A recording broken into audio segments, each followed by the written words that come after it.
Hello students, मैं अनुज Shukla physics online classes में आपका स्वागत करता हूं। कैसे हैं बच्चों? कैसी आप लोगों की पढ़ाई लिखाई चल रही है? उम्मीद है हमारे सारे बच्चे ऑनलाइन क्लासेस बहुत अच्छी तरीके से स्टडी कर रहे होंगे और स्टेप बाय स्टेप जो हमारे वीडियोस उनको मिल रहे हैं उन्हें वे अच्छे से स्टडी कर रहे होंगे। आज बच्चों हम परमाणु की संरचना और स्पेक्ट्रम की उत्पत्ति चैप्टर के लेक्चर नंबर 8 में हैं और आज का हमारा टॉपिक बहुत ही मोस्ट इंपॉर्टेंट टॉपिक है, अति महत्वपूर्ण है आपके एग्जामिनेशन के दृष्टिकोण से। और आज का हमारा टॉपिक है हाइड्रोजन स्पेक्ट्रम।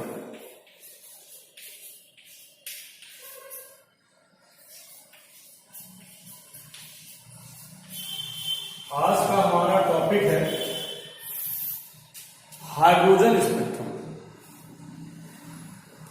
एक बेटा बामर नाम के साइंटिस्ट हुए। बामर नाम के एक साइंटिस्ट थे जिन्होंने सबसे पहले हाइड्रोजन स्पेक्ट्रम प्राप्त किया। जब इन्होंने स्पेक्ट्रोमीटर द्वारा हाइड्रोजन के स्पेक्ट्रम का अध्ययन किया तो इन्होंने हाइड्रोजन के स्पेक्ट्रम को काली पृष्ठभूमि पर प्राप्त किया, ब्लैक सरफेस पर इसका स्पेक्ट्रम प्राप्त किया। तो इनको उस ब्लैक सरफेस पर कई चमकीली रंगीन रेखाएं दिखाई पड़ी। अलग अलग वेवलेंथ की वो लाइंस थी, अलग अलग तरंगदैर्घ्य की वो रेखाएं थी, जिनकी जो ब्राइटनेस थी, जिनकी जो चमक थी वो धीरे धीरे घटती जा रही थी, रिड्यूस होती जा रही थी और साथ में इन रेखाओं के बीच की जो दूरी थी वो भी कम होती जा रही थी। यानी अगर हम आपको बनाकर दिखाएं तो पहली रेखा ये थी, इसके बाद जो दूसरी रेखा थी वो ये थी और जो तीसरी रेखा थी वो ये थी और जो चौथी रेखा थी वो ये थी। यानी अगर आप इन रेखाओं को देख पा रहे हो तो इनकी ब्राइटनेस, चमक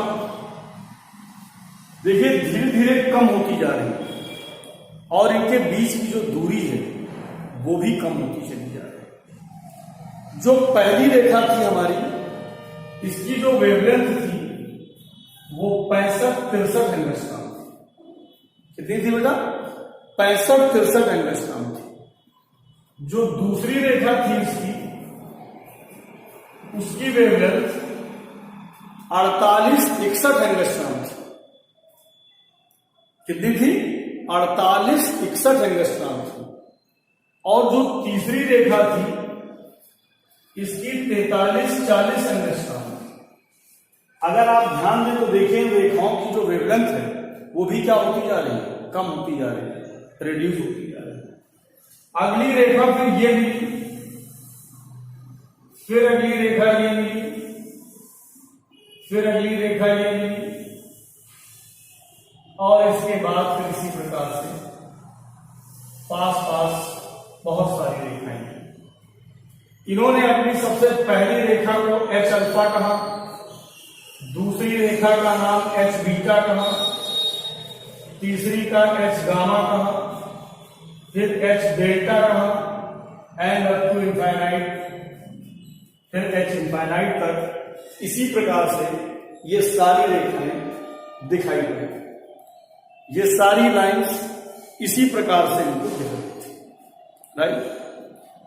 तो अगर आप इन रेखाओं को ध्यान से देखिए तो इन सारी रेखाओं में एक निश्चित क्रमबद्धता है। वो क्रमबद्धता क्या है?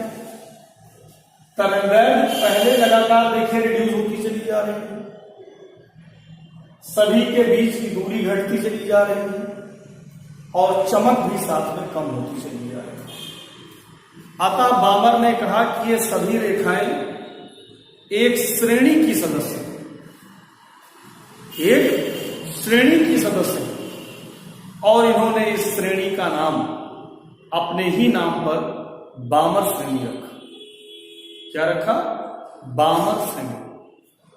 इसी को हम लोग बामर सीरीज भी कहते हैं। It's okay. तो बामर सीरीज किसने सबसे पहले डिस्क्राइब की? बामर नाम के साइंटिस्ट। सबसे पहले ये क्यों दिखी? इसलिए क्योंकि ये विद्युत चुंबकीय स्पेक्ट्रम के दृश्य भाग में पाई जाती है। किसमें? दृश्य भाग में पाई जाती है बामर श्रेणी। वैज्ञानिक बामर ने इस श्रेणी की तरंगदैर्घ्य ज्ञात करने का एक सूत्र भी बड़ी कोशिशों से निकाला कि इस श्रेणी की किसी भी रेखा की अगर तरंगदैर्घ्य निकालनी है तो हम लोग 1/λ कैपिटल R 1/2² माइनस 1/n² से फाइंड कर सकते हैं। ये बामर श्रेणी की तरंगदैर्घ्य ज्ञात करने का सूत्र है। राइट? ये पूरी की पूरी जो श्रेणी हमारी बनी हुई है इसको हम लोग बामर श्रेणी के नाम से जानते हैं। और इस बामर श्रेणी की तरंगदैर्घ्य ज्ञात करने का फार्मूला बामर ने 1/λ कैपिटल R 1/2² माइनस 1/n² दिया, जहां n के मान 3, 4, 5 and up to so on से स्टार्ट। हाइड्रोजन स्पेक्ट्रम के संदर्भ में इतनी बात बामर नाम के वैज्ञानिक ने बताई। लेकिन बेटा जब हाइड्रोजन स्पेक्ट्रम का अध्ययन बाद में अन्य वैज्ञानिकों ने जब हाइड्रोजन स्पेक्ट्रम का अध्ययन किया तो उन्होंने देखा कि बामर श्रेणी के अलावा भी हाइड्रोजन के स्पेक्ट्रम में अन्य श्रेणियां भी पाई जाती हैं। बामर श्रेणी तो पाई ही जाती है, बामर श्रेणी के अतिरिक्त भी अन्य श्रेणियां पाई जाती हैं। विद्युत चुंबकीय स्पेक्ट्रम के भिन्न भिन्न भागों में अलग अलग श्रेणियां पाई जाती हैं। राइट? जैसे विद्युत चुंबकीय के स्पेक्ट्रम के पराबैंगनी भाग में, अल्ट्रावायलेट जोन में लाइमन श्रेणी पाई जाती है। अवरक्त भाग में ब्रैकेट श्रेणी पाई जाती है, पार्श्व श्रेणी पाई जाती है, फुंड श्रेणी पाई जाती है। ये कई श्रेणियां हैं जो इंफ्रारेड पार्ट में पाई जाती है, अलग अलग जोन में पाई जाती है। अब प्रश्न ये उठता है कि हाइड्रोजन स्पेक्ट्रम में कब मुझे लाइमन श्रेणी मिलेगी, कब हमें बामर श्रेणी मिलेगी, कब हमें पार्श्व श्रेणी मिलेगी, कब हमें ब्रैकेट श्रेणी मिलेगी और कब हमें फुंड श्रेणी मिलेगी। इसको जानने के लिए हमें हाइड्रोजन स्पेक्ट्रम का और अंदर से अध्ययन करना पड़ेगा। तब मुझे ये पता चलेगा कि ये अलग अलग श्रेणियां कब और किन परिस्थितियों में प्राप्त हों। क्लियर? तो इसको बेटा नोट करो।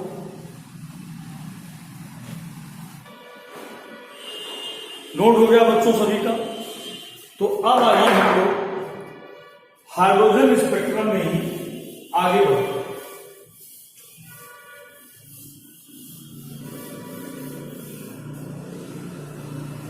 देखिए, आप जानते हैं मैंने आपको बताया था कि जितने भी परमाणु होते हैं वो हमेशा अपनी ग्राउंड स्टेट में पाए जाते हैं, सबसे लोअर एनर्जी लेवल में पाए जाते हैं। तो ये मान लीजिए हाइड्रोजन का निम्नतम ऊर्जा स्तर ग्राउंड एनर्जी लेवल है। इसको बेटा हम लोग n बराबर 1 कहते हैं। ठीक? इसके बाद फिर इसके और हायर एनर्जी लेवल हो इस प्रकार से।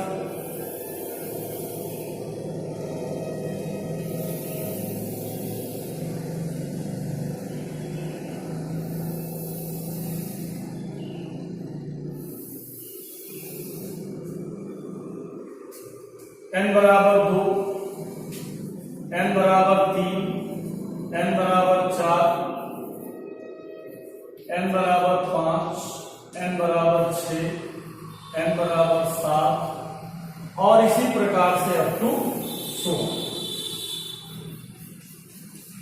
हम लोग इनफाइनाइट कर सकते हैं। क्लियर? अब जितने भी परमाणु हैं वो बेटा ग्राउंड स्टेट में ही पाए जाते हैं।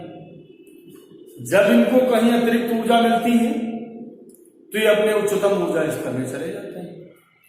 वहां ये 10⁻⁻8 सेकेंड तक रुकने के बाद पुनः अपने ऑर्बिट्स में वापस आते हैं, नीचे आते हैं। अगर किसी भी परमाणु का संक्रमण n बराबर 2 से n बराबर 1 में हो रहा है या n बराबर 3 से n बराबर 1 में हो रहा है, 4 से 1 में हो रहा है, 5 से 1 में हो रहा है, 6 से 1 में हो रहा है, 7 से 1 में हो रहा है या इसके ऊपर के किन्हीं अन्य ऊर्जा स्तरों से n बराबर 1 में हो रहा है, तो हाइड्रोजन स्पेक्ट्रम की हमें लाइमन श्रेणी मिलेगी। कौन सी श्रेणी मिलेगी? लाइमन श्रेणी। और यह विद्युत चुंबकीय स्पेक्ट्रम के पराबैंगनी भाग में पाई जाती है, अल्ट्रावायलेट पार्ट में पाई जाती है। बात समझ में आई? तो लाइमन, तुमको ये ध्यान रखना है कि लाइमन कब मिलेगी? जब किसी परमाणु का संक्रमण n बराबर 1 में। कहां से होगा ये सोचने की जरूरत नहीं है। किस में होगा? 1 में होगा तो लाइमन से मिलेगी। अगर बेटा इसी प्रकार से संक्रमण किसी उच्च ऊर्जा स्तर से n बराबर 2 में होगा तो हम लोगों को बामन श्रेणी प्राप्त होती है और ये विद्युत चुंबकीय स्पेक्ट्रम के दृश्य भाग में पाई जाती है। इसी प्रकार से अगर संक्रमण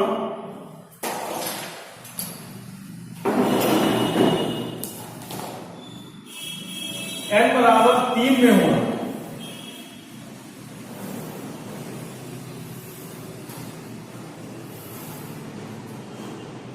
तो फिर पाश्चन श्रेणी पाई जाती है।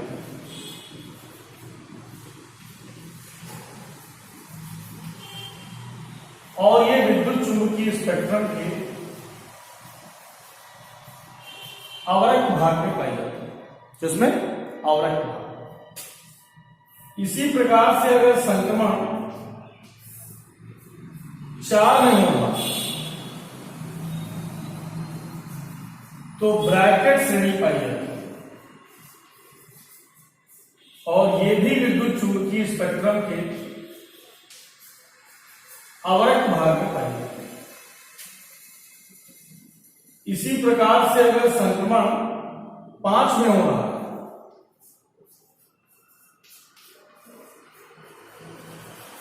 तो फुंड श्रेणी पाई जाती है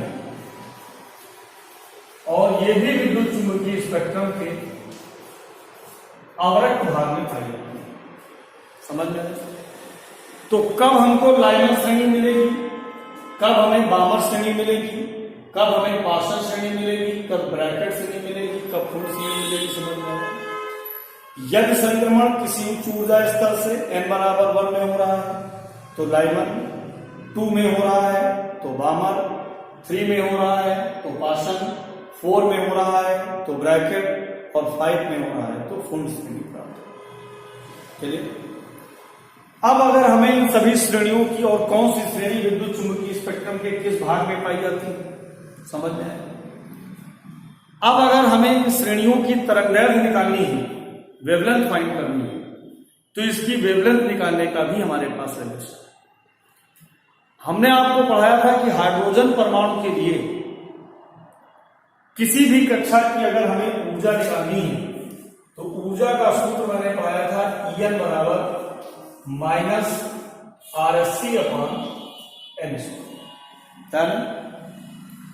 अब बेटा मान लीजिए कोई भी परमाणु किसी N2 ऊर्जा स्तर से N1 ऊर्जा स्तर में आता है, तो जब वो N2 ऊर्जा स्तर में था तब उसकी एनर्जी कितनी हो जाएगी? E2, n की जगह पर 2 लिखेंगे।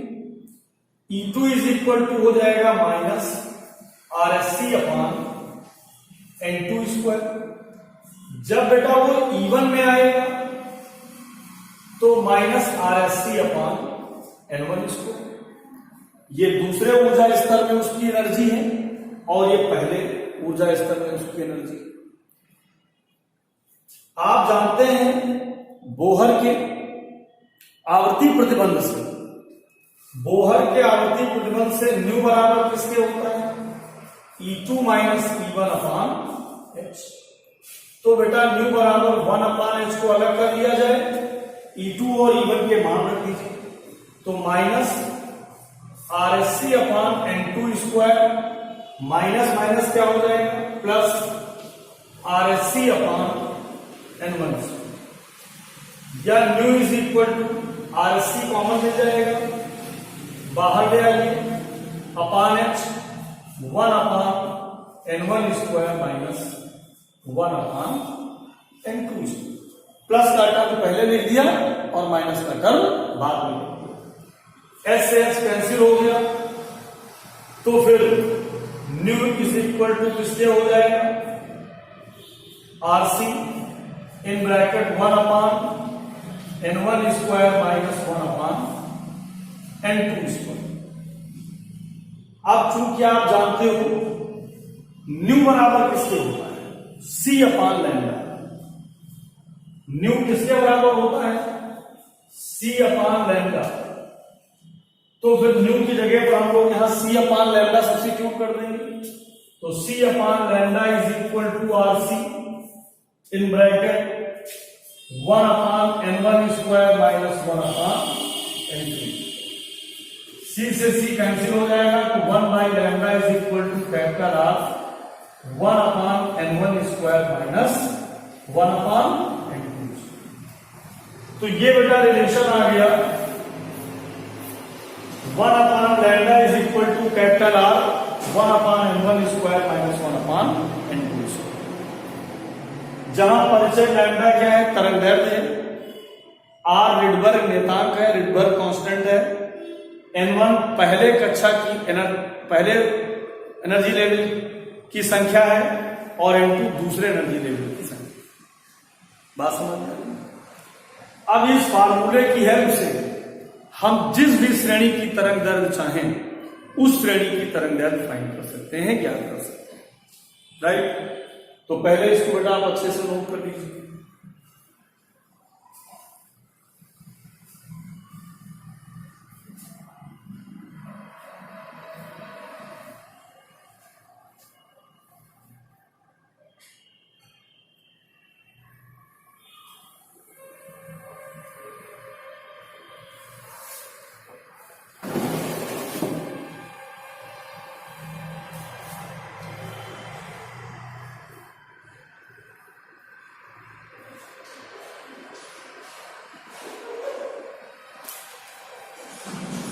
नोट हो गया बेटा सबका?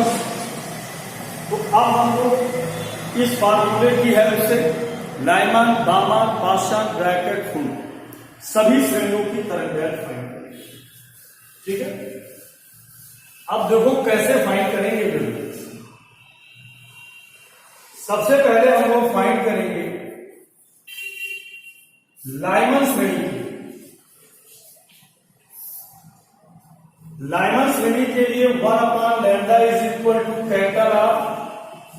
लाइमन बेटा पहली कहां से स्टार्ट होती है? 1 से, तो लिखेंगे 1 अपॉन 1 स्क्वायर माइनस 1 अपॉन, और N2 का जो मान है वो 2 भी हो सकता है, 3 भी हो सकता है, 4 भी हो सकता है, 5 भी हो सकता है, कोई भी हायर एनर्जी लेवल हो सकता है, इसलिए हम लोग यहां पर लिखेंगे N स्क्वायर।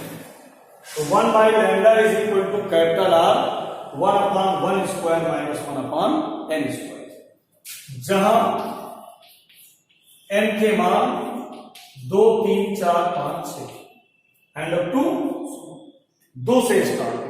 1 से तो स्टार्ट हो ही नहीं सकता क्योंकि 1 तो स्वयं है, पहली कक्षा है। समझ में आया? तो लाइमन श्रेणी की तरंगदैर्घ्य ज्ञात करने का सूत्र 1 upon lambda is equal to capital R 1 upon 1 square minus 1 upon N square. अगर इसके बाद हमें बामर श्रेणी का निकालना है तो बामर श्रेणी के लिए 1 अपान लैम्डा बराबर कैपिटल आर, बामर बेटा कहां से शुरू होगी 2 से, तो 1 अपान 2 square minus 1 upon N square, और जहां एन के मान कहां से स्टार्ट होंगे 3 से 4 से 5 से 6 से, यानी 3, 4, 5, 6 2 so clear. Lyman Balmer Paschen के लिए, पार्शन श्रेणी के लिए 1 upon lambda is equal to capital R 1 upon 3 square minus 1 upon N square, जहां एन के मान 4, 5, 6 एंड टू सो ऑन। बात समझ में? तो ये लाइमन के लिए हो गया, बामर के लिए हो गया, ये पार्शन के लिए। अब अगर ब्रैकेट के लिए रिलेशन बनाना हो, फार्मूला बनाना हो, तो क्या बनेगा 1 अपान लैम्डा बराबर कैपिटल आर 1/4 स्क्वायर, अब चौथे से स्टार्ट होगा माइनस 1 अपान एन स्क्वायर, जहां एन के मान कहां से शुरू होंगे 5, 6, 7, 8। फुंड के लिए बनाना है 1 अपान लैम्डा बराबर कैपिटल आर 1 अपान 5 square minus 1 upon N square, N के मान कहां से स्टार्ट होंगे 6, 7, 8।